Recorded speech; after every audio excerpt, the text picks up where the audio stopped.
अस्सलाम वालेकुम। मेरा नाम डॉक्टर मोहसिन अता है। मैं consultant plastic and cosmetic surgeon हूँ नेशनल यूनिवर्सिटी मुल्तान में।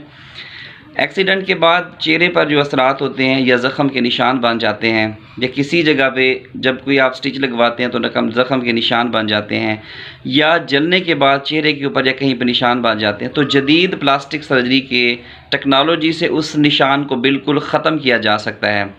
पहली बात तो ये है, सबसे इम्पॉर्टेंट, जब भी एक्सीडेंट हो तो आप फ़ौरन प्लास्टिक सर्जन से रब्ता करें स्टिचिंग के लिए, क्योंकि हम जो थ्रेड यूज़ करते हैं वो ऐसा थ्रेड होता है जो बिल्कुल नज़र भी नहीं आता और वो अंदर जज़्ब हो जाता है, और हम लूप्स या मैग्नीफिकेशन के साथ उसको करते हैं, जिसकी वजह से वहाँ पे बिल्कुल सकार नहीं बनता और उसके बाद हम सकार थेरापी देते हैं। और अगर कोई पेशेंट मतलब कि किसी वजह से रब्ता नहीं कर सकता, उसके चेहरे के ऊपर दाग हैं, एक्सीडेंट के निशान हैं या धब्बे हैं, तो वो प्लास्टिक सर्जन से रब्ता कर सकता है। तो हमारे पास काफ़ी सारे ऑप्शंस होते हैं, जिसमें PRP है, डर्माब्रियंस हैं, सीरियलिक्सियन है, स्कार रिवियन है, फैट ग्राफ्टिंग है। तो हम इन टेक्नोलॉजीज़ के ज़रिए उसके निशान को बिल्कुल ख़त्म कर सकते हैं।